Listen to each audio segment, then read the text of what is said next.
नमस्कार। मैं Manoj Khandelwal life with Khandelwal programme में आपका स्वागत करता हूं। आपने हमारे इस वक्त चल रहे एकोप्रेशर एकोपंचर अस्थमा साइनस एलर्जी के प्रोग्राम के बारे में काफी सवाल किए हैं। तो मैं चाहता हूं कि इस वीडियो में आपके लगभग किए गए सारे सवालों के आंसर इस तरह दे दूं कि जिससे आपको पूरा प्रोग्राम की रूपरेखा समझ में आ जाए।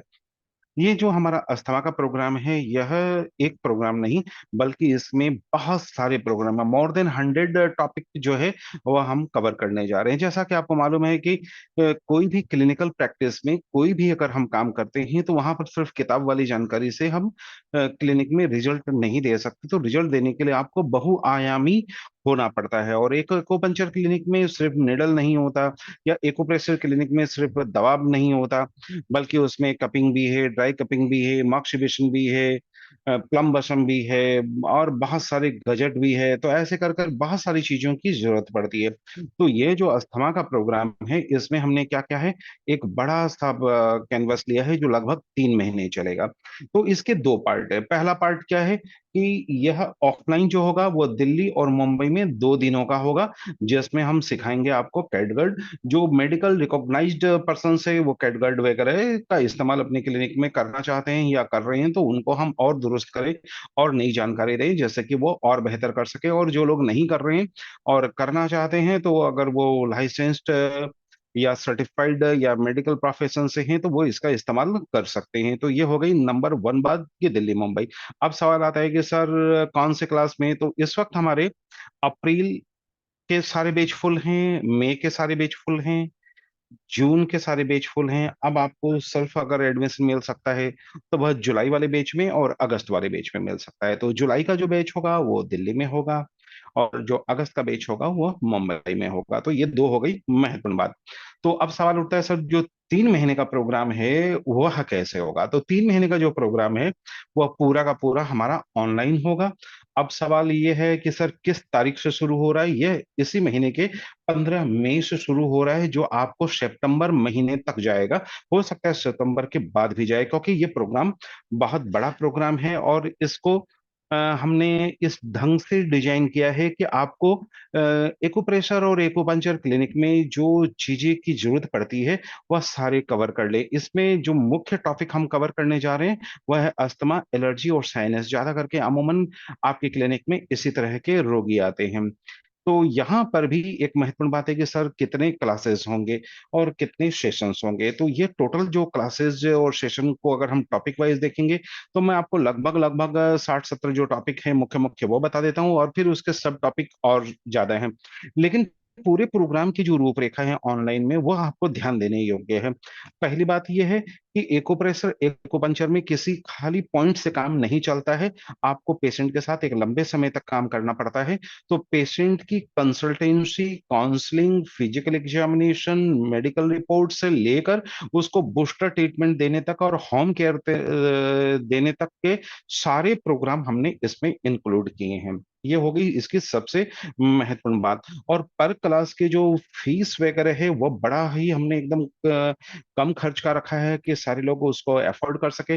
वो 222 रुपीज पर सेशन के हैं, इसलिए ये किसी के पॉकेट पर भारी नहीं पड़ने जा रहा है। अब ये पूरे प्रोग्राम को जो हम ले रहे हैं वो किस ढंग से ले रहे हैं, समझ लीजिए आप थेरेपिस्ट है, आपके सामने रोगी आया, तो आपको मॉडर्न हिस्ट्री से लेकर ट्रेडिशनल तरीके से काम करने की सारी पगडंडियां और सारे लेवल पूरे करने पड़ेंगे। क्योंकि जो भी पेशेंट आता है वो किसी न किसी एलोपैथी फिजिशियन के पास से आता है, तो आपको वो मेडिकल रिपोर्ट देखना आना होगा, कौन सी दवाई दी हुई है वो देखना आना होगा, उस दवाइयों में क्या मुख्य बात है ये देखना आना होगा, कौन कौन से उन्होंने उनको चीजें करने के लिए कहा गया है, और कौन सी चीजें आप उनमें एड ऑन करेंगे या किस चीज की कैसे मॉनिटरिंग करेंगे, यह आपको देखना बड़ा जरूरी है। इसलिए एक बड़ी सी टीम है जो आपको दोनों प्रकार के गाइडेंस देंगे। यानी एलोपैथी फिजिशियंस जो इसके अस्थमा के एक्सपर्ट है, उसकी टीम भी हमारे साथ आपको गाइड करेगी, और प्लस ट्रेडिशनल जो चाइनीज मेडिसिन है वो टीम भी आपको इसमें गाइड करेगी। तो अब आते हैं इसमें मुख्य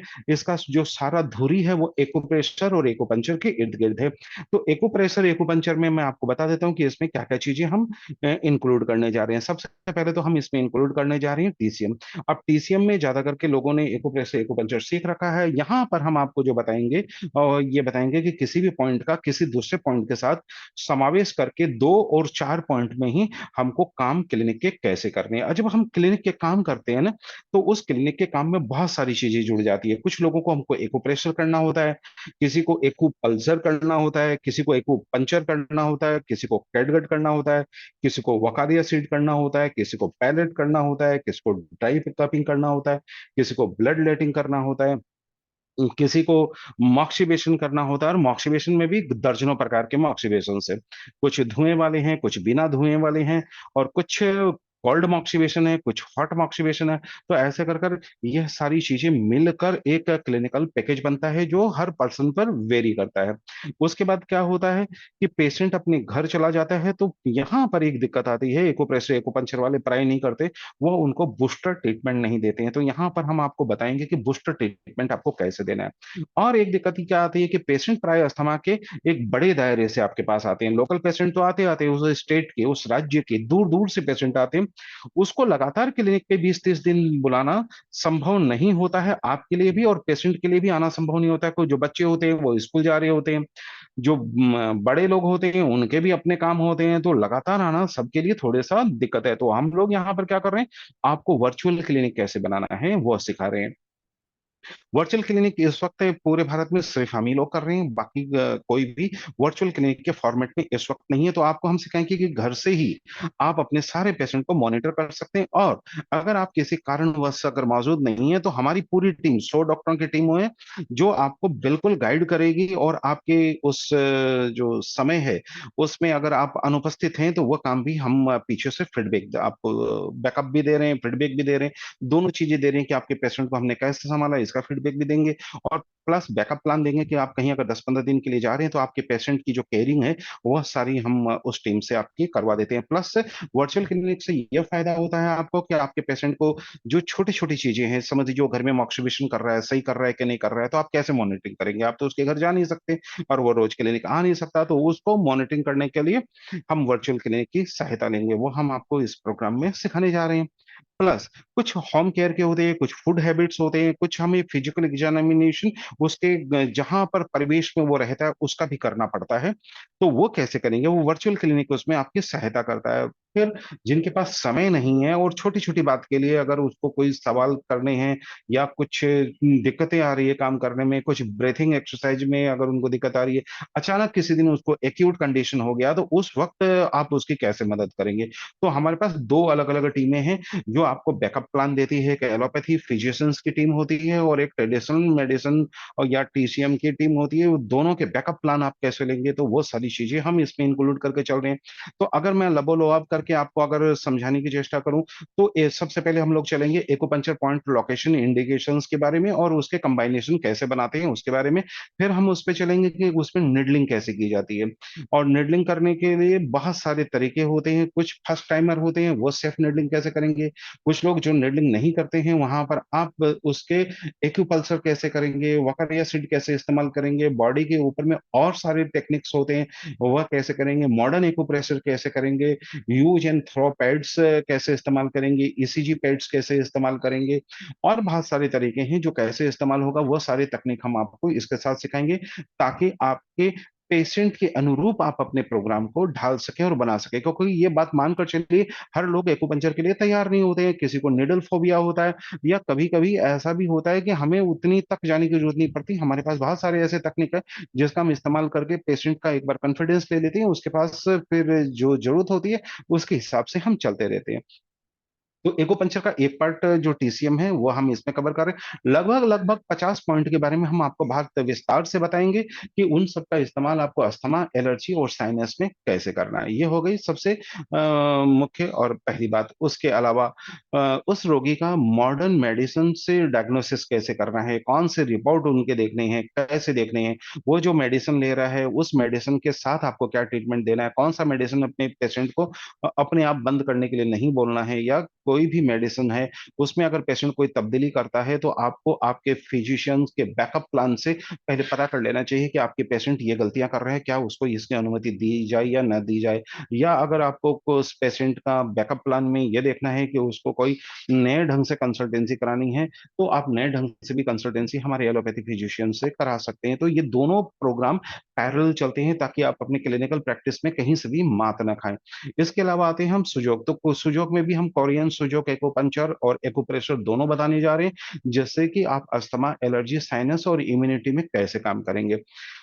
फिर आते हैं उसके बाद, अगर निडल की बात हो रही है तो निडल पर फिर मॉक्सिबेशन की भी बात होती है, और मॉक्सिबेशन में हम लोग निडल वार्म मॉक्सिबेशन भी आपको इसमें बताने जा रहे हैं, जो अस्थमा, एलर्जी और साइनस में आप कैसे इस्तेमाल करेंगे। निडल की बात आएगी तो निडल में प्राय एडिसिव मॉक्सिबेशन का इस्तेमाल होता है, जिसको हम एडिसिव मिनी निडल मॉक्सिबेशन कहते हैं। तो इसका इस्तेमाल आप अस्थमा, एलर्जी, साइनस में कैसे करेंगे, ये सेशन भी हम इसके साथ कवर करेंगे।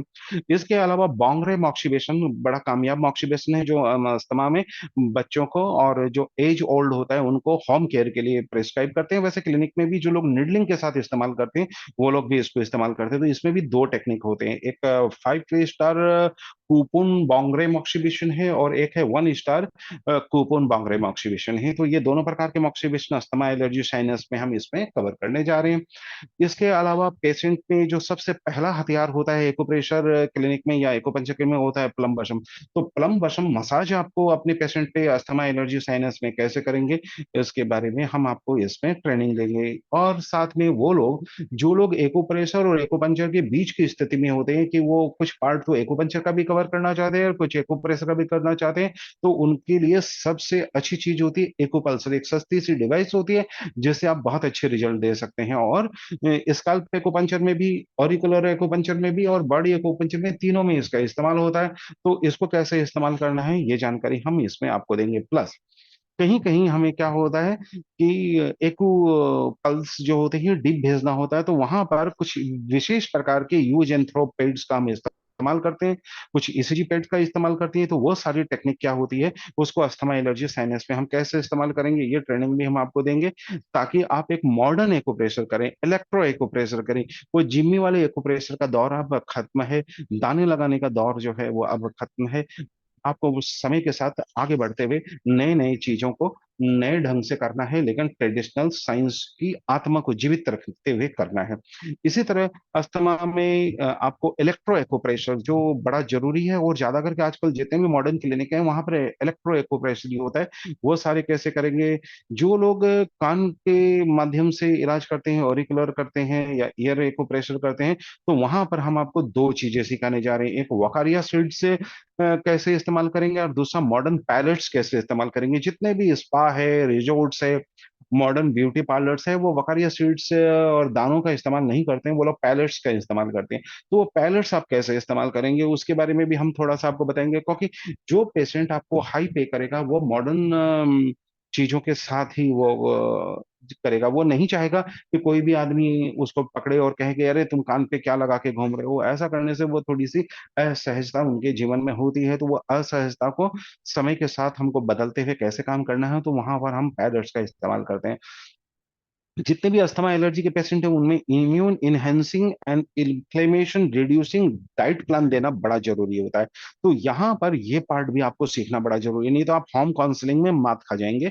और पेशेंट क्या करेगा, वो सारी चीजें खाते हुए आपके पास आएगा, जिससे उसका ये सारी चीज एग्रेवेट होगा। तो ये उनके खान पान में आपको, उनके गार्जियन को, बच्चों को, बुजुर्गों को आपको गाइड करना आना चाहिए, और ये काउंसलिंग के पार्ट में हम आपको बताएंगे। और यहाँ पर यही नहीं, न्यूट्रिशनल काउंसलिंग भी हम आपको साथ साथ में सिखाएंगे। न्यूट्रिशनल काउंसलिंग में यहाँ तक कि आपको उन लोगों के कुछ भोजन बनाने की प्रवृत्ति होती है, कुछ खाने की प्रवृत्ति होती है। स्थानीय अगर आप बात करें तो हर स्थान का, हर राज्य का अपना अपना एक डाइट प्लान है। हर के डाइट में कुछ ना कुछ ऐसी चीजें होती है जो दवा का काम करती है, और कुछ चीजें ऐसी होती है जो उनके सारी चीजों को एग्रेवेट करती है, लेकिन उनको मालूम नहीं होता है। तो ये सारी चीजें आपको उनको काउंसलिंग के दौरान सिखाने की जरूरत पड़ेगी, क्योंकि अगर आपको रिजल्ट देना है तो ये सारी चीजें आपको आनी चाहिए। इसी तरह मोक्सा कपिंग जो है इसका एक बहुत इंपॉर्टेंट पार्ट है। यह होम केयर में भी और क्लिनिकल प्रैक्टिस में भी काम होता है, तो इसका एक सेशन होगा। यह कपिंग मॉक्सिबेशन से अलग होता है, तो हम आपको दोनों सिखा देंगे ताकि आपको कोई कंफ्यूजन नहीं रहे। मोक्सा कपिंग और कपिंग मॉक्सिबेशन के भी आपको दो सेशन इसमें मिलेंगे। प्लस कैंडल मॉक्सिबेशन कैसे करना है, क्योंकि यह हमारी क्लिनिक का सबसे बड़ा पार्ट होता है। तो कैंडल मॉक्सिबेशन जो है अस्थमा एलर्जी साइनस में, और प्लस सेफ मॉक्सिबेशन के लिए हम लोग होम केयर के लिए, एज ओल्ड के लिए, बच्चों के लिए, या पेशेंट को बूस्टर ट्रीटमेंट देने के लिए जो हम लोग इस्तेमाल करते हैं वो करते हैं मेटल कंटेनर कट बॉक्स मॉक्सिबेशन। तो यह एक इसका वाइटल पार्ट रहेगा। इसका सेशन हम आपको भारत में पहली बार ही करेंगे। तो हमारे क्लिनिक में तो हम पिछले 30 साल से इस्तेमाल कर रहे हैं, तो ये सारी चीजें हम आपको बताएंगे जिससे आप और सेफ मॉक्सिबेशन कर सकें। और ये एक इंपॉर्टेंट पार्ट है, हर अस्थमा रोगी को इस कंटेनर मॉक्सिबेशन जो कट बॉक्स मॉक्सिबेशन होता है इस प्रक्रिया से गुजरना होता है। इसी तरह वुडेन बॉक्स मॉक्सिबेशन टेक्निक जो है अस्थमा एलर्जी साइनस में क्या इस्तेमाल होगा, इसका सेशन होगा।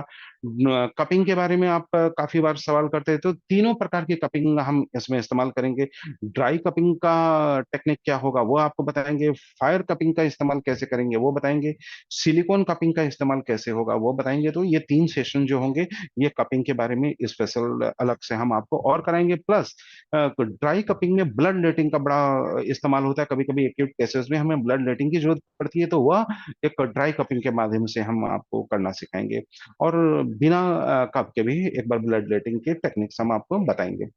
फायर कपिंग टेक्निक में हम आपको 2 चीजें बताएंगे। एक तो उसमें ये बताएंगे कि कपिंग मसाज कैसे होता है। बच्चों को और बाकी लोगों को भी यह देने की जरूरत पड़ती है, क्योंकि साइकोसोमैटिक लेवल पे वो काफी तनाव में रहते हैं, और ऑक्सीजन की कमी उनके मसल्स में रिफ्लेक्ट होती है और उनकी ब्यूटी में भी रिफ्लेक्ट होती है। तो यहाँ पर उनको कुछ सूथिंग चीजें देने के लिए हमें क्या करना होता है, फायर कप का मसाज देना होता है। फायर कपिंग नहीं, फायर कपिंग की टेक्निक तो अलग रहेगी रहेगी, उसका मसाज भी हमें देना होगा। उसमें हम बहुत प्रकार के ऑयल का इस्तेमाल करते हैं। वो ऑयल कौन से होंगे, किस प्रकार से ये टेक्निक होगा, और इसमें 1 घंटा लगभग लग जाता है, तो वो कैसे करेंगे ये भी होगा। और प्लस कपिंग मसाज भी हम आपको बताएंगे। जिनको फायर कपिंग नहीं करना है वो फिर कपिंग मसाज की तरफ जाएगा, तो रोटेटर कपिंग मसाज या बाकी कपिंग मसाज कैसे करेंगे वो सेशन इसमें होगा। इसके अलावा कुछ लोग जो मॉक्सिबेशन से घबराते हैं, जैसे नेडल फोबिया होता है, उसी तरह कुछ लोगों को मॉक्सिबेशन फोबिया भी होता है। तो वहां पर टाइगर वार्म मॉक्सिबेशन का रोल आ जाता है। तो ये टेक्निक आपको हम पूरी डिटेल में बताएंगे कि पेशेंट को आपको कैसे बताना है, कैसे गाइड करना है, कैसे करना है, कैसे करवाना है।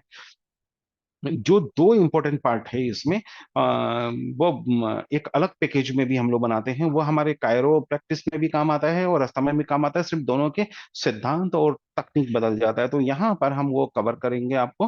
वो हो गया एक तो क्वाड्री मॉक्सिबेशन, और एक उस पर हम देखेंगे कि रोल मॉक्सिबेशन या स्टिक मॉक्सिबेशन से आप अपने पेशेंट को कैसे गाइड करेंगे और ट्रीटमेंट प्लान अपने क्लिनिक का कैसे बनाएंगे। ये लगभग 1 घंटे का सेशन होता है जिसमें आपको क्वाड्री मॉक्सिबेशन की जरूरत आपके पेशेंट पे पड़ेगी पड़ेगी। सबसे वंडरफुल अगर रिजल्ट देना है, अच्छा रिजल्ट देना है, पेशेंट को बार बार बुलाना है, तो याद रखिएगा पेशेंट आपसे चला कर पूछता है कि मेरा क्वाड्री मॉक्सिबेशन किस दिन होगा, क्योंकि ये 1 घंटे का सेशन होता है। और पेशेंट को आपको आराम से एक सूथिंग एटमॉस्फेयर में, प्राय ये दिक्कतें आती है सर अस्थमा में धुआं, कोई दिक्कत नहीं है, हम तो करते हैं, आपको भी सिखा देंगे कैसे करना है। और अपनी क्लिनिक को धुआं रहित कैसे बनाना है, यह भी बड़े आसान तकनीक का भारतीय जुगाड़ से आपको बता देंगे, सिखा देंगे।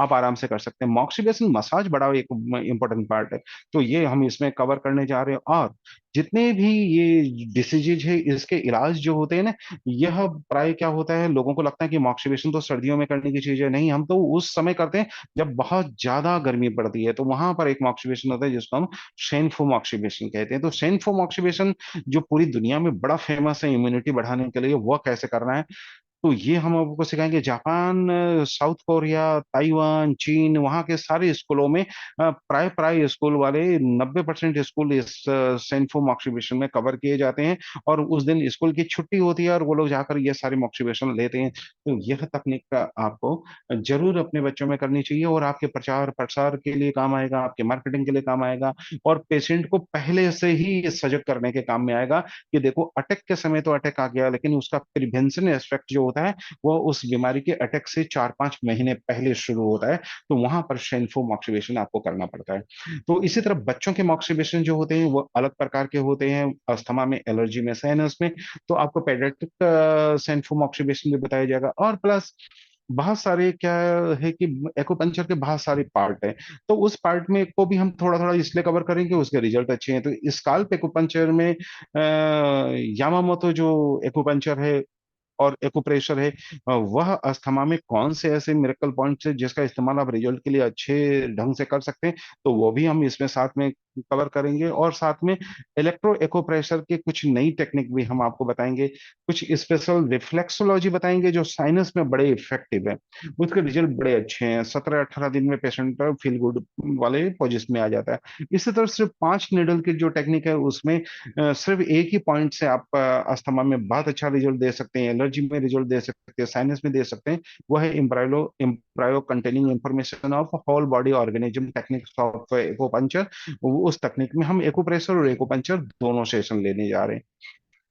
ऐसे ही इम्यूनिटी बढ़ाने के लिए, हर पेशेंट की इम्यूनिटी बढ़ाने के लिए बूस्टर ट्रीटमेंट हम लगभग 4 से 5 महीने का रखते हैं, तो उसमें हम थंडर मॉक्सिवेशन देते हैं। तो थंडर मॉक्सिवेशन जो है वह आपको आनी चाहिए अगर आप क्लिनिक चलाते हैं। अगर क्लिनिक नहीं चलाते तो बात अलग है, अगर क्लिनिक चलाकर थंडर मॉक्सिवेशन नहीं आता है तो समझिए आप आधे अधूरे जानकार हैं, क्योंकि एक्यूपंक्चर एंड मॉक्सिवेशन का तो चोली दमन का साथ है, एक को छोड़कर दूसरा नहीं हो सकता, और क्लिनिक में थंडर मॉक्सिवेशन ही ज्यादा इफेक्टिव होता है। तो ये अस्थमा, एलर्जी और बाकी चीजों में आप कैसे करेंगे। इसी तरह जो लोग कैटगट नहीं करते हैं लेकिन उनको कैटगट जैसा रिजल्ट देना है, तो हम आपको डर्मा प्रेस निडल से कैटगट कैसे करेंगे वो टेक्निक का इसमें आपको सिखाएंगे। मेटल माइक्रो बॉल जो है वो टेक्निक सिखाएंगे। इपीडर्मल जो निडलिंग की जाती है वो इसमें आ जाएगा। और साथ में सुजोग तो मैंने आपको बताया, लेकिन उसके साथ साथ में इसमें हम तुंग एक्यूपंक्चर को भी साथ में जोड़ रहे हैं, क्योंकि कुछ टीसीएम के ही पॉइंट है लेकिन वो तुंग जब एक्यूपंक्चर के पॉइंट के साथ समावेश हो जाता है तो उसके रिजल्ट काफी अच्छे हो जाते हैं। तो तुम एक्यूपंक्चर के भी कुछ अच्छे रिजल्ट वाले पॉइंट भी हम आपके साथ नॉलेज शेयर करेंगे। ऐसे ही करते ही ये प्रोग्राम काफी लंबा है, तो अस्थमा में आपको अब समझ में आ गया कि ये सारी चीजें हमें क्यों चाहिए, क्योंकि हमें क्लिनिक चलाना है। इसी तरह जो निडलिंग के टेक्निक्स हैं ये थोड़े से इसमें सोफिस्टिकेटेड होते हैं, तो वो आपको जरूर आना चाहिए। इसके अलावा अब आते हैं कि अगर ये सारी चीजें करने के पहले आप भी पेशेंट के, आप अगर आप कंसल्टेंसी वाले पार्ट में चले जाते हैं तो वहां पर कौन कौन से टेस्ट होते हैं, हर टेस्ट के मतलब क्या होता है, पीएफटी का क्या मतलब होता है, पीएफ वीसी जो पोस्ट वाइटल कैपेसिटी टेस्ट है वो कैसे करेंगे, एफईवी1 post expiratory volume in 1 second test जो है वो क्या होता है, एफईवी रेशियो क्या होता है, पीईएफ क्या होता है, क्योंकि जितने भी आपके पास कंसल्टेंसी आएंगे मॉडर्न मेडिसिन के वो इसी टाइप के आएंगे। लंग फंक्शन टेस्टिंग चिल्ड्रन के क्या क्या होंगे, कौन से टेस्ट कराएंगे, स्पायरोमेट्रिक क्या होगा, ब्लड टेस्ट क्या होगा, एलर्जी टेस्ट क्या होता है, आईजी फैक्टर क्या होता है, ई एईसी टेस्ट क्या होते हैं, तो ये सारी जानकारी आपके पास होनी चाहिए।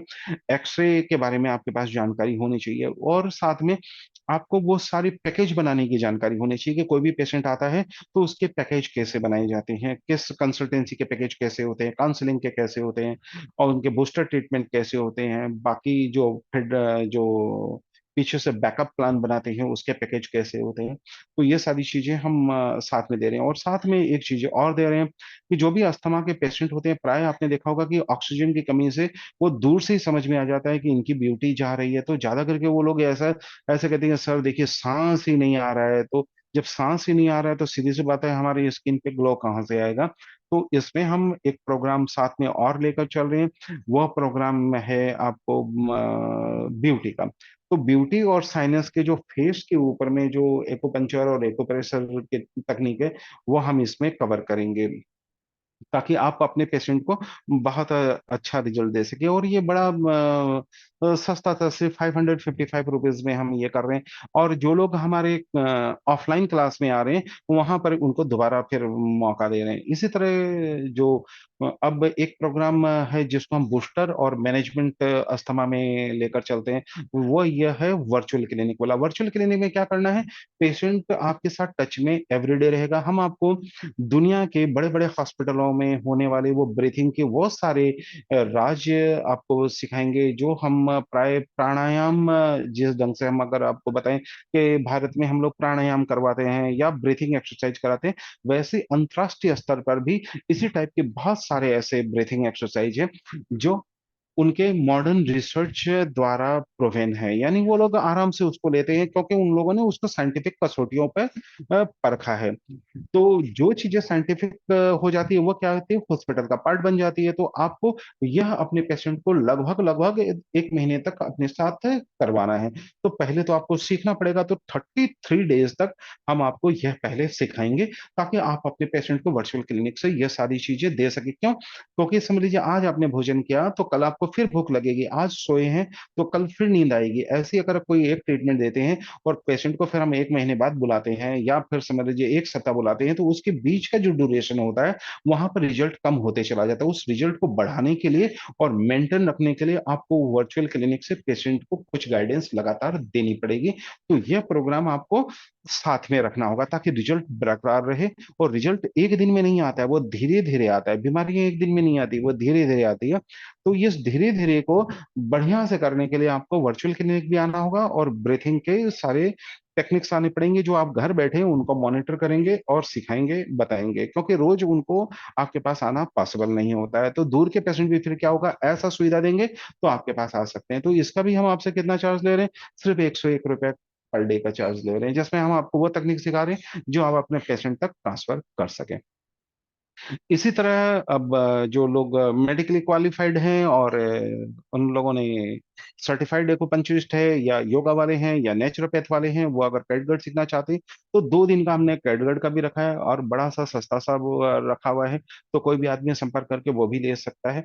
और साथ में ब्यूटी का प्रोग्राम तो हम आपको दे ही रहे हैं, इसके साथ में एक प्रोफेशनल प्रोग्राम भी अस्थमा का दे रहे हैं, क्योंकि ज्यादा करके लोगों को क्लिनिक चलाने में थोड़ी सी दिक्कत होती है कि उनको पता ही नहीं कि क्लिनिक के पैकेज कैसे बनाए जाते हैं, कैसे अस्थमा क्लिनिक को मैनेज किया जाता है, इसकी मार्केटिंग कैसे की जाती है, इसकी प्रमोशन कैसे की जाती है, यहाँ पर एक्टिविटी कैसे होती है, आसपास के इलाके में प्रचार प्रसार कैसे होता है, कोई प्रॉब्लम आए तो आपको अपना बैकअप प्लान कैसे लेना है, एलोपैथी डॉक्टर से कैसे बात करनी है, बड़े हॉस्पिटल के साथ अगर आप टाइप कर रहे हैं किसी अस्थमा वालों के साथ तो कैसे करना है, साइंटिफिक काम कैसे करना है। तो एक प्रोफेशनल प्रोग्राम है जो काफी महंगा है। ये भी हम आपको कितने में दे रहे हैं? सिर्फ 1555 में, 1555 में ये पूरा प्रोग्राम, प्रोफेशनल प्रोग्राम हम आपको दे रहे हैं। प्लस अब ये चूंकि प्रोग्राम 3 महीने चलना है और काफी लंबा प्रोग्राम है, और किसी दिन आपका जूम प्रोग्राम आपका नेट नहीं रहा या किसी दिन आप नहीं देख पाए तो आपको वीडियो रिकॉर्डिंग के एक प्राइस डिमांड रहते हैं कि सर वीडियो रिकॉर्डिंग क्यों नहीं देते, इसमें वीडियो रिकॉर्डिंग दे दीजिए। तो हमने इस बार फैसला किया कि सिर्फ 30 रुपीज में ही पर सेशन के हम आपको वीडियो अवेलेबल करा देंगे। तो ये अगर आप पूरे सेशन के वीडियो लेना चाहेंगे तो 30 रुपीज से मल्टीप्लाई करके जितने भी वीडियो होते हैं वो आप आराम से ले सकते हैं। तो ऐसे करके हमने इतनी किफायत मूल्य पे ये सारी चीजें बनाई हैं जिसको आप ले सकते हैं। और ये प्रोग्राम तो और भी बड़ा है, अगर बोलूंगा तो घंटे निकल जाएंगे। तो लगभग लगभग मैंने एक आपको वो एस्पेक्ट दे दिया कि कोई भी चीज सीखना बड़ी बात नहीं है। अब इसके जो ऑनलाइन प्रोग्राम होंगे, लोग कहते हैं कि सर ऑफलाइन में नहीं पॉसिबल है। देखिए ऑफलाइन में आप 3 महीना मुझे कहीं भी आकर ऑफलाइन में आप मेरे साथ शामिल नहीं होने वाले हैं। दूसरी बात है कि ऑनलाइन का जो प्रोग्राम है यह ऑनलाइन नहीं है। हमारा प्रोग्राम है virtual and digital clinical program. इन दोनों में अच्छा खासा अंतर होता है। यहाँ पर क्या होगा, पहले तो हम आपको पूरी जानकारी जो आपको बताई गई ये सारी देंगे, पर उसके बाद इसके जो स्तर है वो थोड़े से समझ लीजिए। पहले होता है डेमोन्स्ट्रेशन। डेमोन्स्ट्रेशन का मतलब होता है कोई भी चीज का काम कैसे करना है वो हम आपको बताते हैं। फिर होता है प्रैक्टिकल। प्रैक्टिकल कौन करेगा? वो आप करेंगे। फिर आप अपने पास प्रैक्टिकल करते हैं, उसके लिए समय देते हैं। फिर क्या होता है, वो प्रैक्टिकल आप हमें दिखाते हैं तो उसमें आपसे कुछ होते हैं मिस्टेक। वो जो मिस्टेक होते हैं फिर हम उसको करते हैं करेक्ट। ये हो गया रेक्टिफिकेशन। और इसके बाद आता है क्लिनिकल, यानी एक डिसीज का पर्टिकुलर कंडीशन में अगर पेशेंट आता है तो लबोलुआब जितनी चीजें बताई गई है वो हम कैसे प्रयोग करेंगे, तो वो क्लिनिकल चीजें हैं। तो एक विस्तार से इतनी सारी चीजें बनाने के लिए आप ऑफलाइन में प्रोग्राम नहीं कर सकते, आपको वर्चुअल क्लिनिक ही ज्वाइन करना होगा। तो हमारे वर्चुअल क्लिनिक से ये चारों पांचों जो लेवल से ये हम कवर करते हैं। सबसे पहले क्या होता है, डेमोन्स्ट्रेशन। उसके बाद क्या होता है, प्रैक्टिकल। फिर आपके जो प्रॉब्लम्स आते हैं उसमें होते हैं मिस्टेक। फिर उसके होते हैं रेक्टिफिकेशन। फिर होता है क्लिनिकल। और उसके बाद प्रोग्राम यहाँ समाप्त नहीं होता, यहाँ से शुरू होता है। जब आप अपने क्लिनिकल प्रैक्टिस में काम करने लगते हैं तब बैकअप देने की बड़ी जरूरत होती है। तो वहां पर बैकअप के लिए भी हम मौजूद रहते हैं कि कोई दिक्कत नहीं आ जाए। प्लस बहुत बार क्या होता है कि आपकी लोकेलिटी ऐसी है या आपके क्लिनिक की संरचना ऐसी, आपको पता नहीं मेरा क्लिनिक क्लिनिक सही है कि नहीं है। तो प्रोफेशनल प्रोग्राम में हम ऑलरेडी आपको ये बता चुके हैं कि वह सारा चीज जो होता है हम आपको गाइड करते हैं कि आपके क्लिनिक के क्या मिस्टेक्स है, उस क्लिनिक में क्या चीज आपको नहीं करनी चाहिए, आपने बोर्ड में क्या गलती की, आपकी मार्केटिंग में क्या दिक्कतें हुई है। तो ये सारी चीजें भी हम आपकी इस प्रोग्राम में साथ साथ में आपको गाइड करते रहेंगे, क्योंकि लगभग लगभग सभी लोगों के मिस्टेक्स हैं वो बड़े कॉमन टाइप के हैं, क्योंकि सभी ने एक दूसरे की क्लिनिक को देखकर काम शुरू किया है और सबके काम करने के तरीके वही है। और वो जो छोटे छोटे कैंप लगाते हैं उसके बड़े मिस्टेक्स हैं। तो वो सारे मिस्टेक कैसे ठीक करेंगे, आपको अपनी एक्टिविटी की जो है वो कैसे बढ़ानी है, फेस वैल्यू कैसे बढ़ाना है। कल को आप अगर कोई कैंप करते हैं तो हमारे ग्रुप की जो 100 डॉक्टरों की टीम है उससे आपको हेल्प कैसे लेना है, वो आपको कैसे हेल्प करेंगे। आपको अपने प्रचार प्रसार से लेकर क्लिनिकल मैनेजमेंट में अगर दूसरे के किसी क्लिनिक में जाकर काम देखना है तो कैसे देखेंगे। तो ऐसे करके तमाम बहुत सारे बिंदु हैं जिस पर अगर मैं बात करूँ तो घंटों निकल जाएंगे। तो अब सीधी सी बात है कि अगर आपको लबो आपने अगर ये प्रोग्राम समझ में आया तो हमारे 2 टेलीफोन नंबर है जिस पर आप संपर्क कर सकते हैं पहले पूरी डिटेल लेने के लिए। वैसे मैंने आपको डिटेल बता दिया, उसके बाद भी अगर कोई डिटेल वगैरह चाहिए तो आप हमारा व्हाट्सएप नंबर है 9435021306। मैं वापस बोल देता हूँ, हमारा व्हाट्सएप नंबर है 9435021306। याद रखिएगा इस पर कॉल की सुविधा नहीं है, इस पर सिर्फ व्हाट्सएप की सुविधा है। तो व्हाट्सएप कीजिए, जो जानकारी आपको चाहिए मांग लीजिए। अगर आपको समझ लीजिए बात करनी है तो आपको मिस कॉल एक छोड़ना है, वो नंबर है 7002506486। वापस कह देता हूँ 7002506486। इस पे मिस कॉल कर दीजिएगा, हमारी टीम आपसे संपर्क कर लेगी। लेकिन एक बात मैं खास तौर पे आपको वापस कह देता हूँ कि हमारे पास इस वक्त ऑफलाइन के सारे क्लास अप्रैल मई जून में पूरी तरह फुल हो चुके हैं, तो इसमें हम आपको एडमिशन नहीं दे पाएंगे। आपको जो भी एडमिशन लेना होगा सिर्फ 2 प्रोग्राम के लिए जगह खाली है। एक है ऑनलाइन के लिए जो हम आपको मई में शुरू कर रहे हैं, तो एक ऑनलाइन प्रोग्राम जो अभी आपको विस्तार से बताया, और दूसरा जो ऑफलाइन प्रोग्राम 2 दिन का कैटगट का होने जा रहा है दिल्ली और मुंबई में, जो सर्टिफाइड एकुपंक्चरिस्ट और मेडिकल प्रैक्टिशनर्स और जो भी आयुष के जो भी डॉक्टर्स हैं उन लोगों के लिए। तो वो सारे लोग जो है वो सिर्फ जुलाई और अगस्त बैच के लिए एलिजिबल होंगे, उसके पहले वाले बैच में इस वक्त हम आपको एकोमोडेट नहीं कर पाएंगे। और इसके साथ ही हमारा जो कायरोप्रैक्शिया का प्रोग्राम, कायरोप्रैक्टिक का प्रोग्राम चल रहा है, उसके ऊपर में मैं एक अलग वीडियो बना के आपको दूंगा कि उसमें हमारे अमेरिका से, मैक्सिको से और कोलंबिया से 3 ट्रेनर आ रहे हैं और 6 लेवल के। और उसमें 6 प्रोग्राम के साथ एक बड़ा प्रोग्राम 7 दिवसीय कर रहे हैं। और उस प्रोग्राम में अगर आपकी इंटरेस्ट होगा तो उसमें कैसे शामिल होना है एक अलग वीडियो में मैं आपको बताऊंगा। लेकिन जानकारी अगर आपको चाहिए तो आप पहले भी ले सकते हैं। तो मैं Manoj Khandelwal life with Khandelwal programme से लेता हूं इजाजत। मिलते हैं जल्द ही दिल्ली मुंबई में और मई से शुरू होने वाले अस्थमा के virtual and digital clinical programme में। नमस्कार।